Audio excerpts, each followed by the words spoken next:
அவங்களுக்கு அக்னியும் ஒண்ணுதான், கையில மாலையும் ஒண்ணுதான், மலர் மாலையும் ஒண்ணுதான். நாம தான் அவங்க தப்பா நினைச்சிட்டோம் அப்படின்னு சொல்லிட்டு அவருடைய ஆசைகளை வாங்கிக்கிறாரு. அதுக்கப்புறம் இவர் நவாப் அந்த விஜபூர் சுல்தான் அந்த நவாப் கிட்ட போறாரு. அங்க போகும்போது வெங்கண்ணா அங்கதான திவானா இருக்காரு. அந்த ஆளுமைக்கு சிறுவன் திவானா இருக்காரு. அங்க போனதும் அவர் நிறைய சொல்றாரு, இந்த மாதிரி ராமவேந்திரனால நான் அந்த மாதிரி இருக்கேன், அவரோட பெருமை சொல்லும் போது நவாபுக்கு ஒரு என்ன அவ்வளவு பெருமையா சொல்லிட்டு இருக்காரு.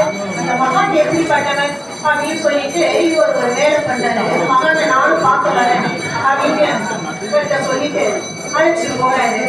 திவானா இருக்காருன்னா அழைச்சிட்டு போகும்போது ஒரு கட்டையில பெரிய சில பொருட்களை வைத்து மேலாக பட்டு துணியை மூடி எடுத்துக்கொண்டு மகான் அடியிலே செல்கிறார்.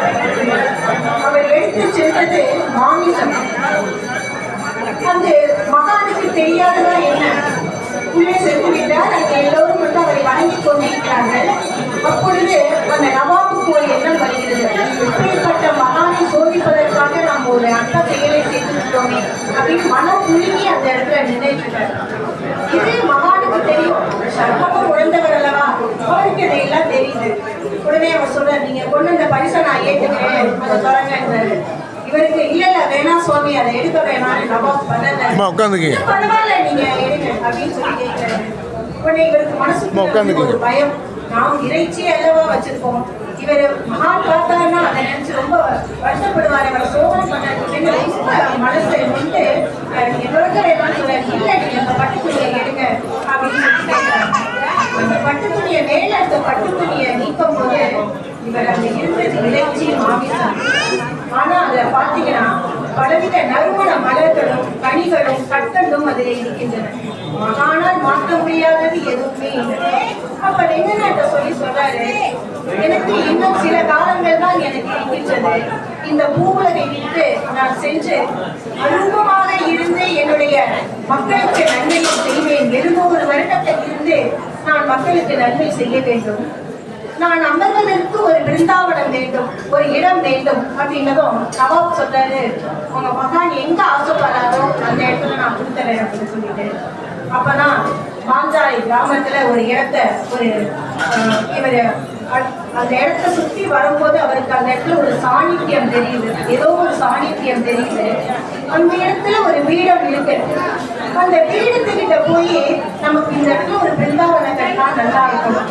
அப்ப நம்ம ஊர்ல எல்லை தெய்வங்கள் எல்லாம் இருக்கு இல்லையா, அம்மன், அதே மாதிரி அந்த இதுக்கு எல்லை தெய்வம் யாருன்னா மாஞ்சாலை அம்மன். அதுகிட்ட போய் கேட்கிறாங்க.